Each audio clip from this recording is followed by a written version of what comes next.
Moi, j'ai découvert qu'il était né à 3 endroits différents. Donc, moi, je ne sais pas, il n'y a pas un seul Congolais dans la salle qui est né à 3 endroits différents. Le même jour. Si personne ne lui pose la question de savoir, mais monsieur Robert Roy, vous êtes Congolais, vous êtes né où exactement au Congo? Quels sont vos parents? Quelle langue parlez-vous? Ou quelle langue parlez vos parents? Parce qu'au Congo, quand même, on ne peut pas se tromper sur les langues. Hein. Comprennent le AC, comprennent la SADC. Ces gens-là, pardonnez-moi, ils n'ont pas envie de mourir pour le Congo. Les seuls qui peuvent mourir pour le Congo sont des Congolais. Ceux qui étaient contre Habyarimana en 1992-93, ils se sont dit, si jamais Habyarimana, nous on est opposé à Habyarimana, mais si Habyarimana est écarté du pouvoir, nous on va profiter, on va prendre la place. Je ne suis pas rwandais, mais moi en voyant comment ils agissaient, je comprenais parfaitement que vous ne serez jamais associé au pouvoir si jamais le FPR prend le pouvoir.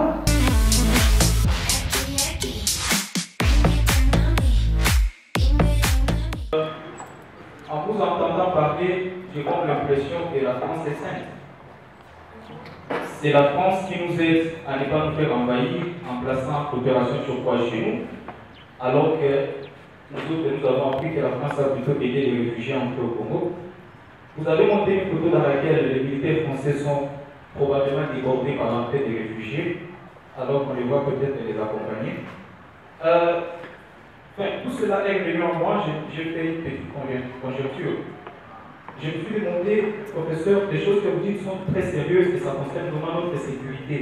Avec ce courage, parce que dire haut, c'est que certains disent bas par peur d'eux. Vous méritez les coups de chat. Ça c'est un. Question.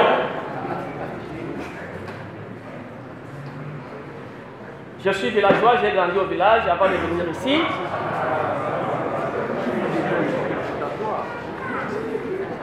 Un monsieur fait un déplacement dans un autre village, il rencontre un gamin qui le menace. Il dit, je vais te taper, je vais te taper. Le monsieur dit, mais un jeune garçon, comment il va me taper? Il le gifle. Pendant qu'il gifle, ce sont des vieux qui l'entourent pour les rosser. Vous aviez compris, hein? Qui sont derrière le Rwanda.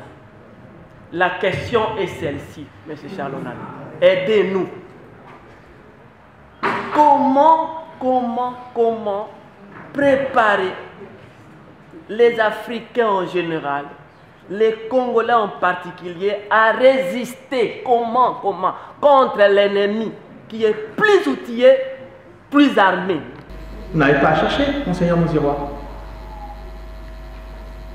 Vous avez un héros national devant vous, qu'on vous apprenne et qu'on vous explique ce qu'il a fait.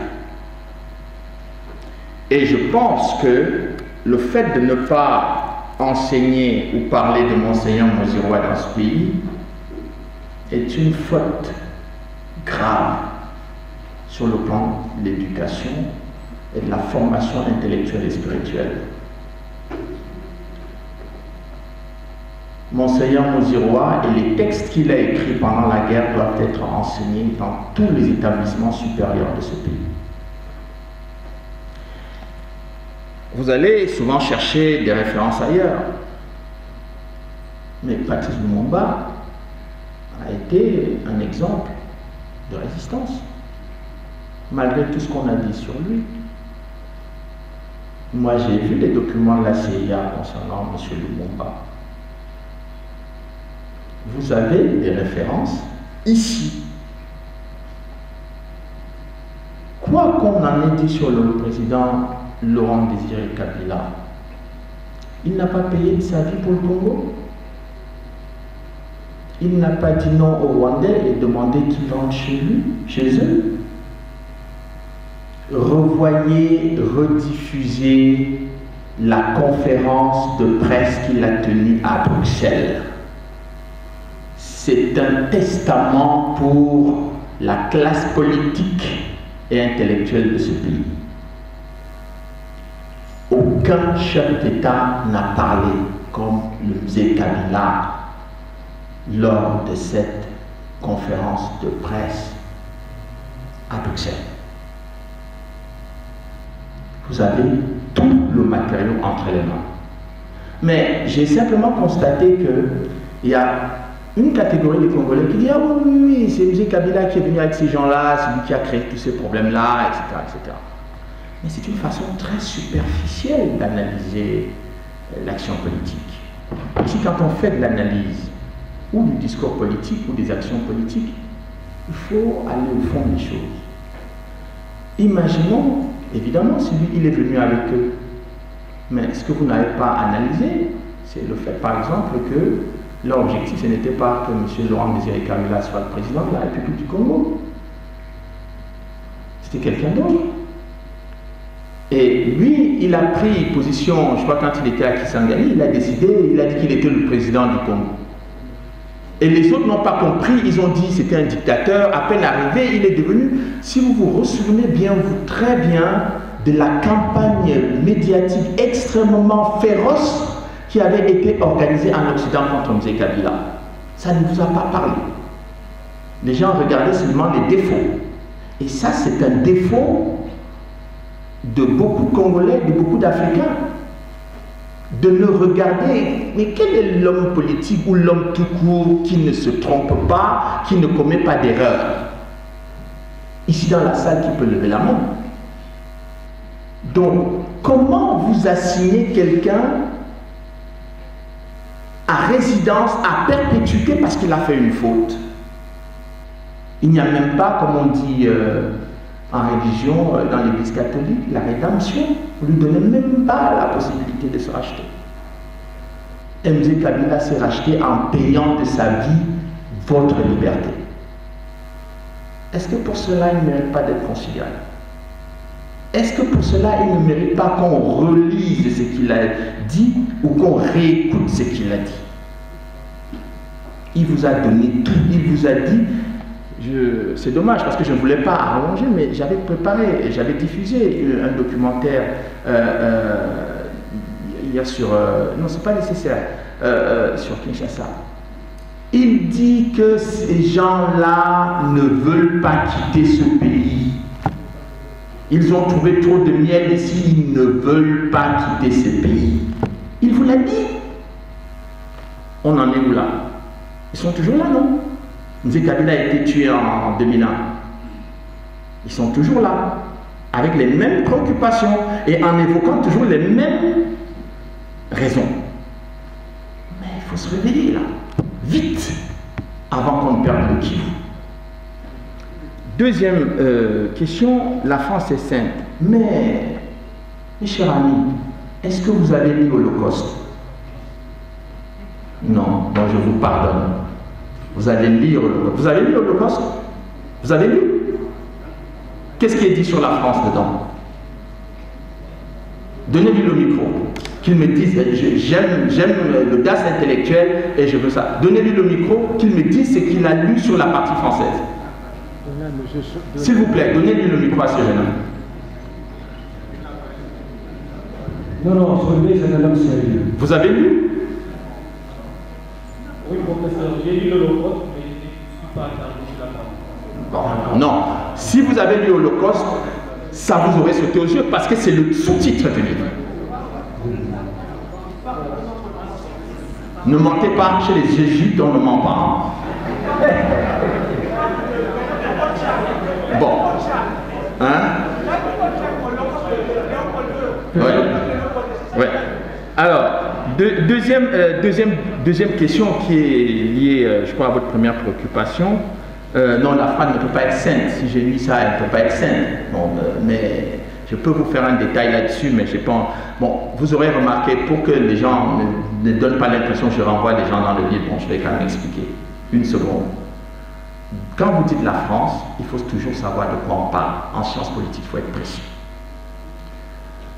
Il y a un discours comme ça, généralisateur, généralisant. Vous savez que j'ai écrit des livres extrêmement critiques, d'ailleurs les rares livres, sur l'affaire Gbagbo, sur la Côte d'Ivoire. J'ai écrit un livre intitulé Coup d'État, avec Sarkozy, et c'est le même Sarkozy que j'attaque ici dans ce livre-là, qui a dit une déclaration publique en disant que le Congo devait partager ses richesses avec le Rwanda. C'est grave ça. Mais il y a deux chefs d'État français que personne ne peut accuser objectivement. Jacques Chirac, qui ne s'est jamais mêlé des histoires avec le Rwanda et qui n'a jamais eu de rapprochement avec le Rwanda, et le président Hollande, qui ne s'est jamais rapproché du Rwanda. Ce n'est pas le cas de Nicolas Sarkozy et de l'actuel président de la République. Qu'est-ce que vous voulez que je dise? Donc, quand nous on fait de la science politique, on est obligé d'analyser toutes ces personnalités et leur action politique dans la matière de politique étrangère. On ne peut pas dire la France comme ça et puis parce que ça va faire du bien, ça va provoquer de l'émotion. Ce n'est pas très sérieux, ce n'est pas très rigoureux. Donc, la question que notre ami soulève là-bas, qui est en relation avec le propos de M. Yves Moudimbe, bon, sur l'équilibre latéral, mais bien entendu que j'aime beaucoup M. Moudimbe, vous vous doutez bien que je partage son avis. Mais le problème est, ça c'est notre raisonnement en tant que penseur, ou en tant qu'intellectuel, analyste scientifique.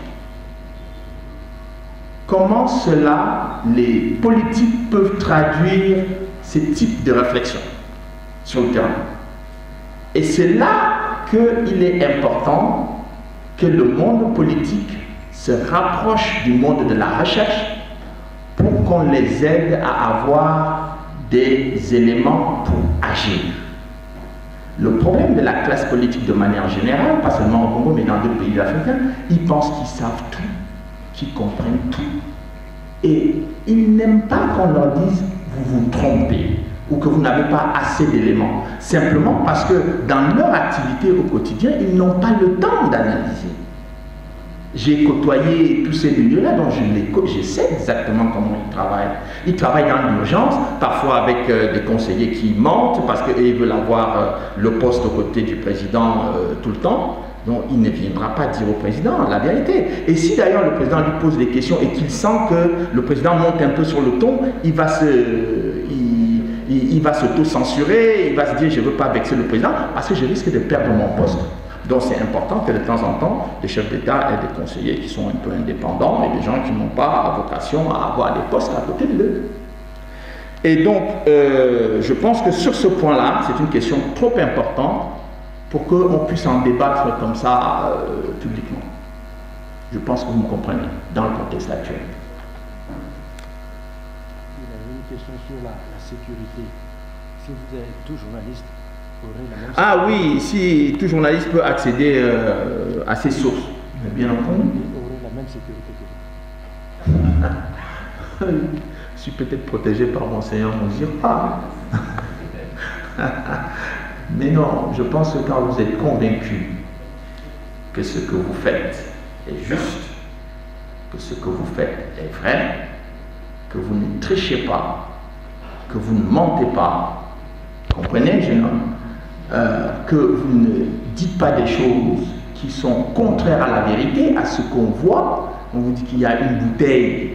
Bon, vous voulez jouer au philosophe en disant, est-ce exactement une bouteille? Vous savez vous-même que vous mentez. Bon, vous pouvez faire un débat sur le contenu ou sur la perception qu'on a de la bouteille, mais vous n'allez pas dire, mais est-ce certain que c'est une bouteille? Non, mais franchement, c'est d'abord une bouteille. Entendons-nous sur les bases, sur les fondamentaux, et puis on discute sur le reste. Donc, je pense que tout journaliste qui a envie d'aller au bout de la recherche de la vérité, il va y arriver, quels que soient les moyens. Tous ces gens que j'ai découverts et que j'ai rencontrés, moi, je ne les connaissais pas quand je commençais. Mais c'est avec le temps, avec la patience, il ne faut pas chercher à vouloir être une star. Donc, si vous voulez être une star, vous allez tomber sur des gens qui vont vous mentir, ils vont vous donner des scoops, comme on dit, mais après on vous dit que le scoop il est faux, c'est fake news. Mais si vous êtes patient, et ça, il faut savoir combiner le travail de recherche. Les chercheurs, ils savent qu'il ne faut jamais être pressé. Quand vous faites de la recherche, vous savez, mais c'est parfois ennuyeux de perdre beaucoup de temps ou d'avoir l'impression qu'on perd du temps, mais en général, on ne perd jamais du temps. Monsieur Charles Onana, nous sommes fiers de vous voir incarner l'esprit panafricaniste qu'on a vu chez Frantz Fanon dans la guerre d'Algérie. nous sommes tous fiers et très contents de vous. Alors ma question est celle-ci. Le rapport mapping semble abandonné par la diplomatie congolaise. Pensez-vous qu'il soit un levier de reconquête diplomatique, ce rapport? Merci beaucoup. Moi, je suis Christelle Moudandi, étudiante en Master 2 Philosophie à l'Université Saint-Augustin de Kinshasa. Au début de votre conférence, vous avez commencé par dire que beaucoup vous critiquent en disant que vous vous intéressez de la RDC, c'est justement pour gagner de l'argent. J'ai lu un article dans la revue La Prospérité qui est intitulé « Ceux qui conçoivent des génocides et ceux qui leur résistent. Réponse à Charles Onan sur les conflits sécuritaires à l'est de la RDC. » Et bon, l'auteur vous critique certainement, il vous critique, excusez-moi le terme, il vous qualifie d'opportuniste. Et il dit, vous ne faites pas mention dans votre livre, que je n'ai pas encore lu, de Mobutu, parce que vous êtes certainement payé par un certain Mbanda Honoré. Il est mort. Il est déjà mort. Posez votre question. Laissez-moi.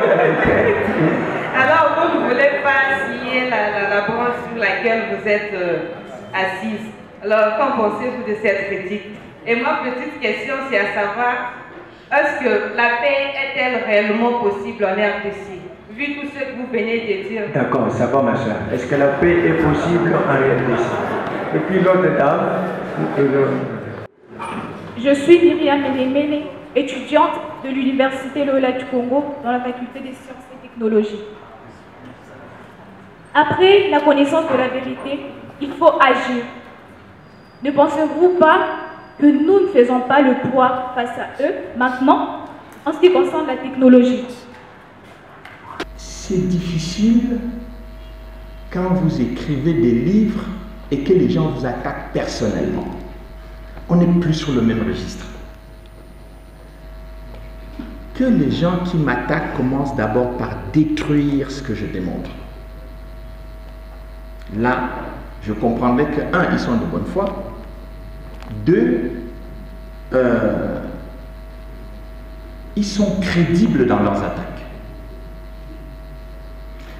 Quand quelqu'un dit que je suis payé par M. Moïma, qu'il sorte la facture, qu'il publie la facture. Bon, deuxième chose, mais M. Honoré Mbanda, il y a des Congolais qui m'ont, mais qui me connaissaient, qui étaient contre moi d'avoir édité et préfacé le livre de M. Mbanda. Ils m'ont dit, mais M. Nana, un monsieur comme vous, mais vous éditez Terminator. Mais qu'est-ce qui vous arrive? Je leur ai répondu ceci. Vous pouvez être en désaccord avec M. Mbanda. Est-ce que vous savez si moi je suis en désaccord avec M. Mbanda? Mais il y a une chose que vous et moi ne pouvons nier, c'est que ce que M. Honoré Mbanda a entendu, c'est qu'il l'a vu. Au poste de responsabilité qui était le sien à la tête de l'État congolais, vous n'avez pas ces éléments. Donc, soyons humbles, supplions-le de nous donner des éléments d'information et vous aurez remarqué que malgré tout ce que l'on peut dire sur M. Mbanda, c'est qu'il a dit sur l'invasion du Congo, c'est ça qu'on est en train de vivre. Pour un chercheur, même si vous êtes en désaccord avec M. Mbanda, est obligé de vous soumettre au verdict des faits et de la démonstration intellectuelle. Donc, pour toutes les autres attaques, vous allez constater qu'elles sont toujours personnelles. Elles ne sont jamais sur les dossiers et sur les faits. Donc, et puis moi, je n'ai pas attendu des gens de me payer. Moi, ça fait 25 ans que je travaille sur le Congo. Ça fait plus de 25 ans. Mais, normalement, je devrais déjà être très riche.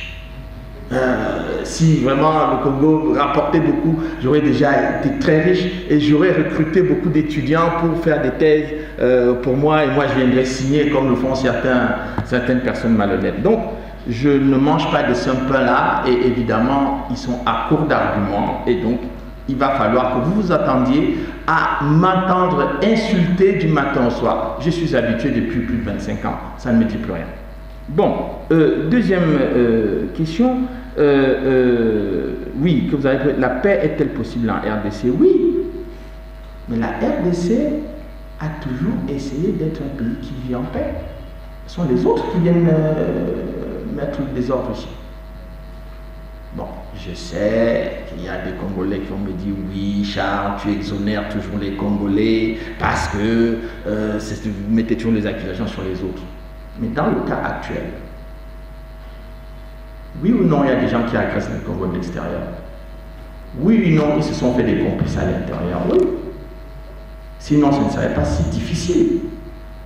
Et lorsque James Kabarebe est arrivé ici en 1997, il a été chef d'état-major de l'armée congolaise. Mais je crois que beaucoup de Congolais ont oublié qu'ils ont placé des gens dans les services de renseignement, dans l'ensemble du système sécuritaire du pays. Et que ces gens ne sont jamais partis. Et que tantôt ils disent qu'ils sont Congolais, tantôt ils disent qu'ils sont je ne sais pas quoi, d'autres, dont un certain Azarias Oberois, je peux prononcer son nom ici. Bon, moi j'ai découvert qu'il était né à 3 endroits différents.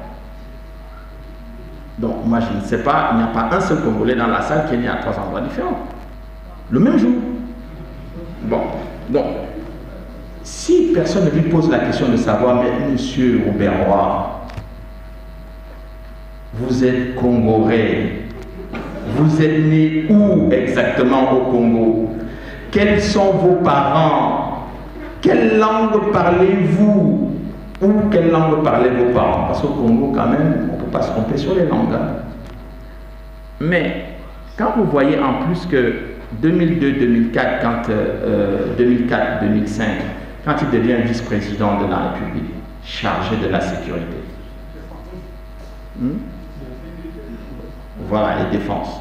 C'est le moment où le Congo est violenté terriblement à l'est par Laurent Nkunda et M. Mutebouzi. À aucun moment, ils n'ont été arrêtés par le vice-président de la République chargé de la sécurité. Il aurait mérité quand même un débat parlementaire, ce M. Oberois. Et si on ne demande pas aux parlementaires d'ouvrir un dossier et un débat sur M. Oberois, il n'y en aura pas. Donc la paix est possible à condition que les Congolais demandent des comptes aux gens qui attaquent le Congo, qui détruisent le Congo et qui sont complices de ceux qui détruisent ce pays et qui détruisent les mamans et les femmes de ce pays. Et ça, c'est votre légitimité, c'est votre droit le plus élémentaire. Il n'y a personne qui peut vous en empêcher. Alors, c'est une question annexe. Est-ce que nous ne faisons pas le poids? Congo ne fait pas le poids devant qui? Un éléphant ne fait pas le poids devant un oiseau ou devant plaisanter quoi. Le Congo a quand même fourni aux États-Unis l'uranium qui a permis la fabrication de la première bombe atomique qui a été larguée sur Hiroshima et Nagasaki en 1945. Et vous pensez qu'un pays comme ça ne fait pas le poids?